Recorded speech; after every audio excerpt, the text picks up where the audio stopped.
Chào các bạn đến với buổi hướng dẫn Enscape 4.1 dành cho SketchUp. Nối tiếp buổi series làm về vật liệu trong Enscape. Vật liệu thứ hai mà mình muốn giới thiệu với các bạn trong series này đó là vật liệu gạch lát sàn, đá lát sàn. Để mà làm vật liệu gạch lát sàn trong Enscape thì chúng ta phải kiếm những cái bộ gạch lát, bộ map đẹp. Càng đẹp thì chúng ta nó càng chi tiết thì chúng ta sử dụng nó càng nét, cho nên là hãy sưu tầm cho mình những cái bộ map đẹp, gạch dẻ đá thật là đẹp, vân đẹp, kích thước chuẩn, gạch khổ to, để khi chúng ta zoom kích thước gạch lên, scale kích thước gạch lên thì bề mặt gạch, vân gạch nó không có nát, nó vẫn giữ được độ nét. Thì hãy cố gắng sưu tầm cho mình những cái bộ gạch lát sàn đẹp nha các bạn. Rồi bây giờ trong gạch lát sàn thì thường chúng ta sẽ thông thường sẽ có hai loại. Một loại là bóng kính luôn, một loại là bóng mờ. Thì để mà làm bóng kính bóng mờ như thế nào thì bây giờ mình sẽ làm mẫu cho các bạn. Mình ở đây mình sử dụng một loại gạch gạch vân trắng, gạch trắng vân dẻ đá có ron, kích thước của nó là 60-60. Ở đây thì mình chỉ mới sử dụng một cái map là map bản thân của nó thôi, map albedo thôi, chứ còn những cái map phụ thì chưa có gì nha các bạn. Sau khi các bạn load cái map albedo vào bạn UV xong rồi, bây giờ cái bước tiếp theo là bạn làm cho nó cái bề mặt. Tốt nhất là nên có cái map bum hoặc là map normal, để cho cái vân của gạch nó chân thực hơn. Ở đây thì cái bộ map này nó có cái map normal, thì để mình load cái map normal vào thì đây là cái gạch đầu tiên mình muốn chia sẻ. Cái preview của nó là như này, preview của nó như này, nó có cái độ bóng. Thì cái gạch này thì có thể làm bóng kính hay là bóng mờ được. Thì để mình làm bóng mờ trước, mình làm bóng mờ trước. Bây giờ mình load cái map normal của nó. Thì ở đây mình có cái bộ map này, nó có cái map normal, mình load vào. Thì cái loại thì mình để normal map nha. Sau khi load vào cái cường độ mình để 100 này, thì mình thấy cái vân của nó, cái ron của nó ok đó, cái ron gạch của nó là lõm xuống rồi, nhìn nó chân thực rồi. Nhìn nó chân thực rồi. Bây giờ nếu mà bóng mờ thì sao? Bóng mờ thì nếu mà chúng ta không có dùng map bẩn để chúng ta làm cái bề mặt phản xạ cho nó, chúng ta sử dụng thông số cái này mặc định của nó là 50 nha các bạn. Rồi mình đưa về 50 này. Thì nếu mà bóng mờ thì mình đưa cái này về trên dưới 30, trên dưới 30, 25, 30 hoặc là trên 30 một xíu đều được, tùy vào cái không gian cũng như cái ánh sáng của cái công trình bạn. Thì tầm khoảng 30 là cái độ mờ này xuất hiện rồi. Như thế này là bóng mờ thôi. Bạn nhớ là giữ cái này là đối với gạch bóng mờ thì mình giữ mặc định là được rồi. Bóng mờ là giữ mặc định là được rồi. Tại vì cái hình ảnh phản chiếu cũng không có nhất thiết phải rõ nét đâu, mờ mà làm sao rõ nét được. Rất là đẹp các bạn thấy không? Vậy là xong gạch bóng mờ rồi, cực kỳ đẹp, cực kỳ đẹp.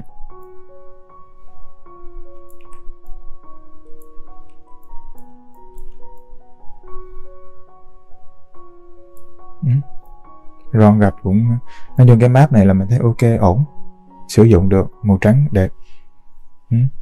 Còn nếu bây giờ bóng kiến thì sao?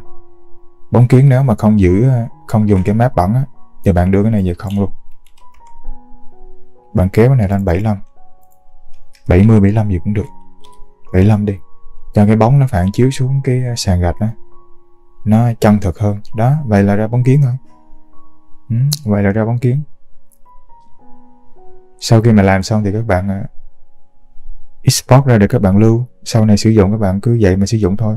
Còn bây giờ nếu mà sử dụng map bẩn thì sao?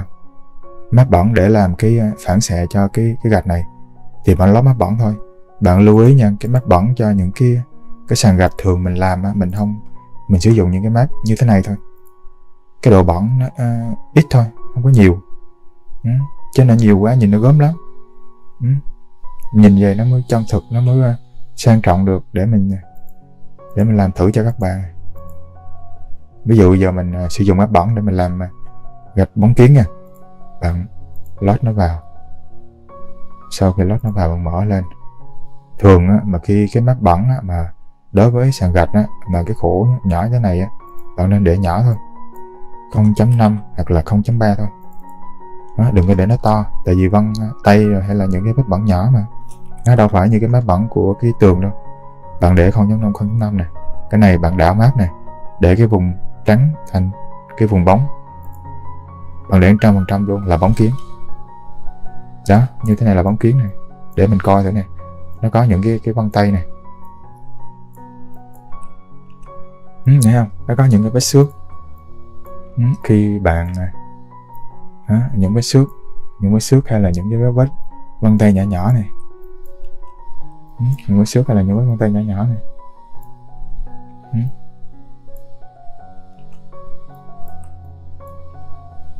nó có những cái vết bẩn ở trên cái sàn gạch này. Bạn lưu ý thì nên sử dụng những cái map bẩn như thế này, nó nhẹ, nó nhỏ thôi thì nhìn cái gạch của chúng ta nó mới đẹp được, chứ đừng có sử dụng cái map bẩn giống như của tường. Cái đó là là mình làm rồi mình thấy nó không có đẹp, cho nên là mình mới chia sẻ với các bạn. Đó, nhớ sử dụng những cái map bẩn nhẹ thì cái sàn gạch của mình nó mới chân thực. Bóng kiến là như vậy. Còn nếu mà bây giờ mà sử dụng map bẩn mà bóng mờ thì cái này bạn giảm xuống 70, tầm 70 là đẹp, 70 hoặc là hơn 70 một xíu đều được. Đó, bạn để nó hồi lại xíu này. Đó, thấy không? Đẹp rồi đó, mình thấy ok rồi. Vậy thôi thì gạch lát sàn mà thông dụng nhất vẫn là bóng kiến và bóng mờ. Thì mình có hướng dẫn các bạn hai cách rồi. Cái cách mà không sử dụng map bẩn tạo bề mặt phản xạ, cách thứ hai là tạo map bẩn, dùng map bẩn tạo bề mặt phản xạ. Lưu ý là cái kích thước map bẩn chúng ta nên giảm nhỏ lại, tại vì cái map bẩn trong cái sàn gạch mình sử dụng là những cái vết bẩn nhỏ, cho nên là giảm nhỏ lại. Cái thứ hai nữa là đảo map, sử dụng những cái map bẩn ít, đừng có sử dụng những map bẩn giống như của tường. Thì nó mờ thì nó vẫn thấy những cái vết bẩn nhẹ nhưng mà ít hơn, tại vì bóng mờ mà nó đều với cái độ mờ, thành ra bạn không có thấy được nhiều. Xong rồi, vậy là xong cái dạng sàn gạch, dạng sàn gạch bóng kiến hoặc là bóng mờ, đơn giản vậy thôi. Rồi bây giờ mình qua loại gạch cũng thông dụng thứ hai, đó là gạch hoa văn, gạch nhiều hoa văn. Gạch nhiều hoa văn thì mình cũng lấy một cái mẫu gạch hoa văn như thế này, thì mình coi thử cái review nó. Review nó thì gạch này nó cũng có cái độ bóng mờ thì gạch này mình làm bóng mờ hay bóng kiến đều được. Thì để mình làm thử nha. Đó, mình làm thử, mình sử dụng cái map bẩn khác một xíu, nó nhẹ hơn xíu. Thì đây là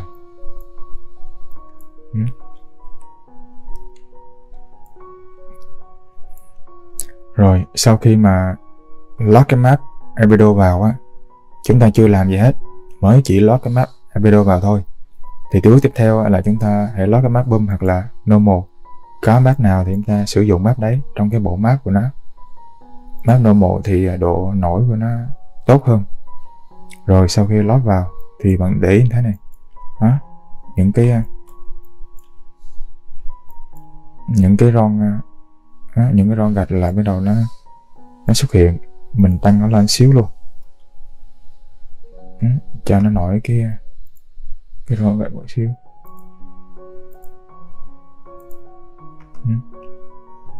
Thì đẹp hay xấu á, thì tùy vào cái bộ map của mình thôi. Bộ map mà nó càng chân thực á, nó càng đẹp á, nó càng nét á, thì khi chúng ta sử dụng á, nó thể hiện cái bề mặt vật liệu nó tốt hơn. Đó, cho nên là cũng khó nói. Thì cố gắng sưu tầm cho mình những cái bộ map đẹp. Rồi sau khi lót cái map normal vào á, thì bề mặt của mình nó như thế này. Bây giờ cũng tương tự thì chúng ta tạo M hay là bóng kiến thôi. M thì cứ đưa về 30.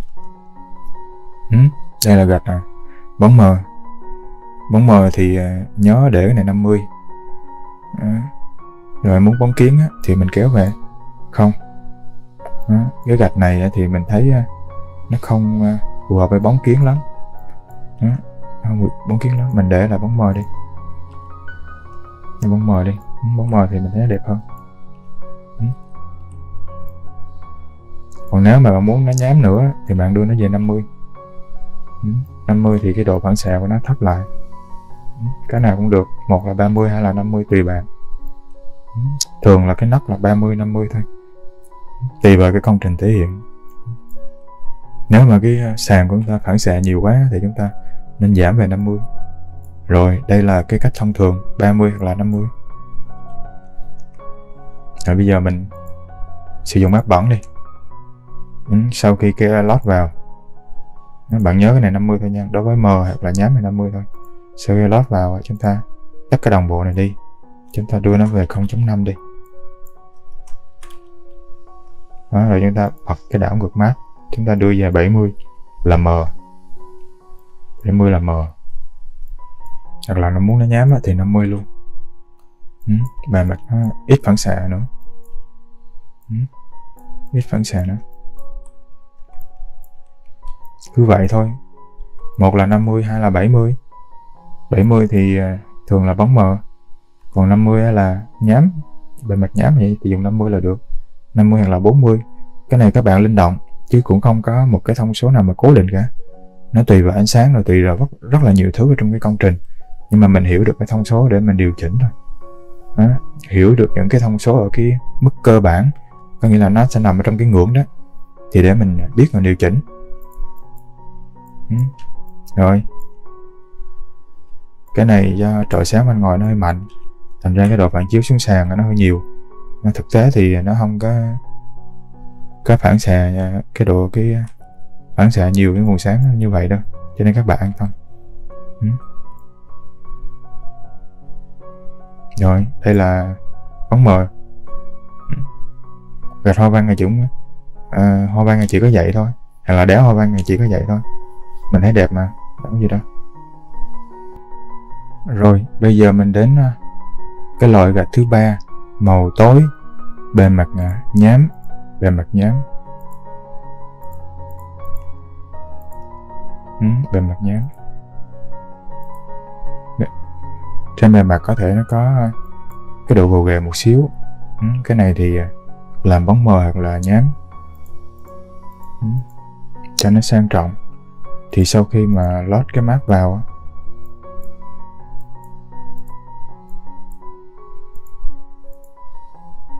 sau khi lót map vào thì bạn canh chỉnh kích thước xong. Bạn canh chỉnh kích thước xong, và bây giờ bạn sử dụng cái map normal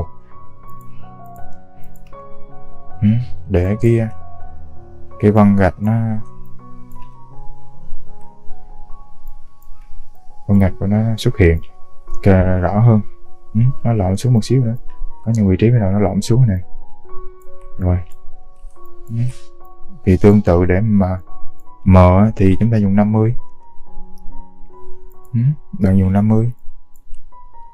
50 là nó bóng M. Nếu mà dùng thông số 50 là nó nhám rồi nè. Nhám thì dùng 50. Nhám mà dùng 50. Còn muốn M thì 30. Bóng M thì 30. Có độ bóng cao một xíu. Còn không thì thôi là nói chung là mờ và nhám thì nên để 50 nha, mặc định cái chỗ specular thôi, không cần tăng lên đâu, bóng kiếm nó tăng đó. Rồi chúng ta sử dụng cái map bẩn tương tự, sau khi kéo vào chúng ta ít bỏ cái này đi, giảm cái map bẩn xuống, thường là 0.5 và là 0.3. Đảo ngược map này lên, đây là bóng kiến rồi, chúng ta chuyển về 70 đi, tại vì cái map này á, những cái map mà bộ map nó cho chúng ta mà kiểu bề mặt nhám á, thì thường là cái map normal á, nó cũng cái bề mặt của gạch nó cũng sẽ có những cái độ lồi lõm, cho nên tốt nhất là chúng ta nên làm bóng mờ thôi, hoặc là nhám thôi đó, chứ làm bóng kiến thì cái bộ bề mặt nó gồ ghề thì đôi khi nó sẽ tạo ra những cái lỗi. Rồi đây là bóng mờ này, gạch này thì mình nghĩ là làm nhám nó đẹp hơn, chuyển về 50 đó, cho mặt nó nhám luôn. Rồi thì vậy thôi, bóng mờ thì 70, mà muốn gạch lại bề mặt nó nhám thì 50. 50 đó, nó có những cái ở đây thì nguồn sáng nó mạnh quá, thành ra nó hơi chói đó, nhìn kỹ thì nó có những cái có những cái vệt bẩn này của cái map bẩn này.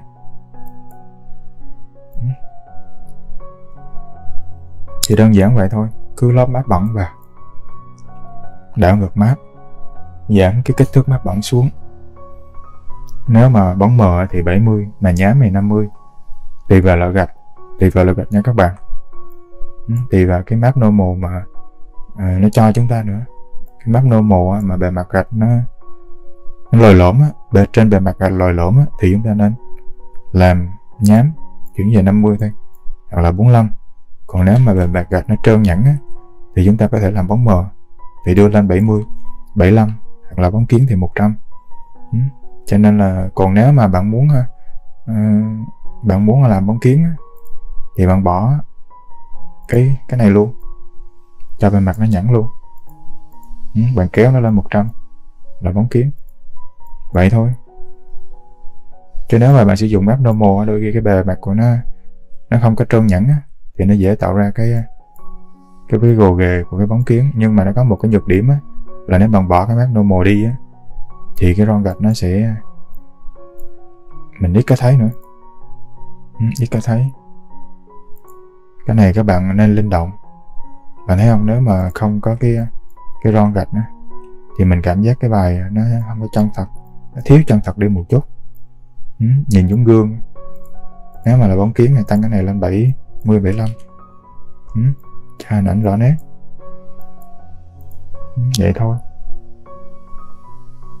Thường là mình thấy bóng mờ thì đẹp hơn, theo mình. Bài này cái map này thì là mình nghĩ là gạch nhám, cho mặt nó nhám. 50 mà nó nhám quá thì cho nó lên 60 đi cũng được.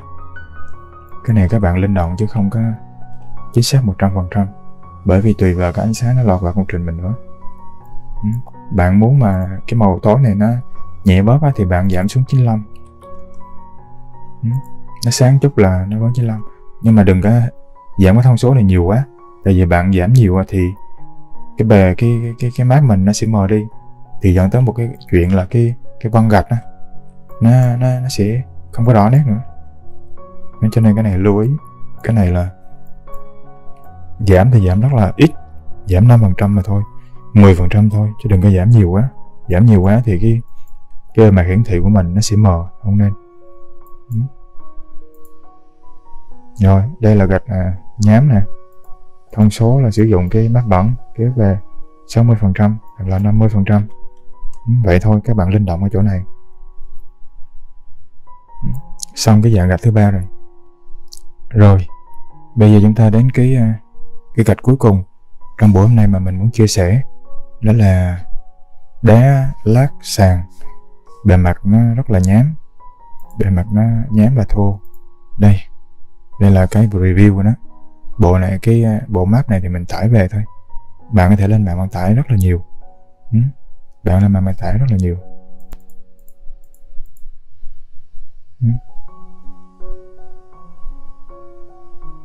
Thì sau khi bạn load cái map này vào á, thì bạn sử dụng cái map normal. Bộ map này thì nó có normal, chúng ta sử dụng cái normal chúng ta load vào. Mà sau khi load vào á, mình coi thử cái ROM nó có hiện nhiều. Cái ROM nó cũng có hiện rồi nè, mà chưa có nhiều lắm. Mình tăng lên 150 đi. Đó, cái này là đá bề mặt nó hơi sần sùi chút mà. Rồi tương tự giống như bên kia thì chúng ta nhám chúng ta cho 50%. Ngoài nó tăng cái độ nhám nó lên, tăng độ nhám nó lên. Vậy thôi. Còn nếu mà muốn map bẩn á, thì bạn sử dụng cái map bẩn này vào. Đó. Bạn thực tế ra nhám á, cái map bẩn á, bạn không có thấy nhiều đâu.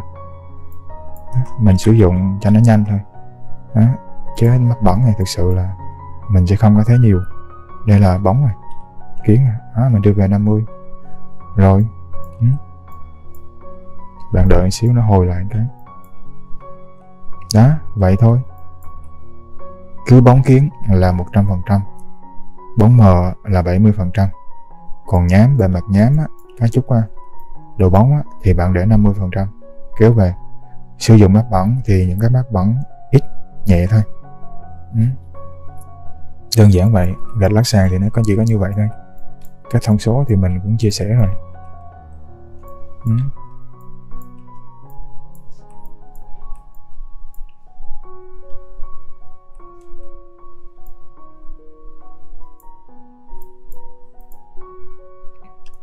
Rồi, buổi hướng dẫn làm gạch lát sàn thì mình chia sẻ với bạn rồi. Gạch ở đây thường có 3 loại. Một loại là bóng kiến, một loại là bóng mờ, một loại là nhám, bề mặt nhám. Thì bóng kiến thì bạn kéo cái groundnet về không. Bạn tăng cái specular lên tầm 70 hơn, 75 cũng được, để cái hiển thị trên cái bề mặt của cái gạch bóng kiến nó nét hơn. Còn mờ thì bạn giảm cái groundnet này xuống 30%. Bạn giữ nguyên cái specular là 50. Còn nếu bạn dùng map bẩn thì cũng tương tự vậy. Nhớ là sử dụng những cái map bẩn nó nhẹ thôi, những cái chấm chấm ố thôi. Đừng có sử dụng map bẩn giống như của tường. Và cái giá trị của cái map bẩn á, cái kích thước của map bẩn thì nên đưa về thấp thôi, 0.5 hay là 0.3. Nếu mà bóng kiến thì cái này bạn đảo ngược map để 100%. Nếu mà bóng mờ thì bạn để 70%. Còn nếu mà nhám thì bạn để 50% là rồi xong. Chỉ có đơn giản vậy. Cố gắng tìm những cái bộ map sàn lát gạch đẹp, lát đá đẹp thì bạn đưa vào công trình của bạn này thì nó sẽ đẹp. Rồi buổi làm vật liệu thứ 2 hướng dẫn về gạch lát sàn đến đây kết thúc. Cảm ơn các bạn đã xem video. Nhớ đăng ký để ủng hộ kênh. Rồi, chào tạm biệt các bạn.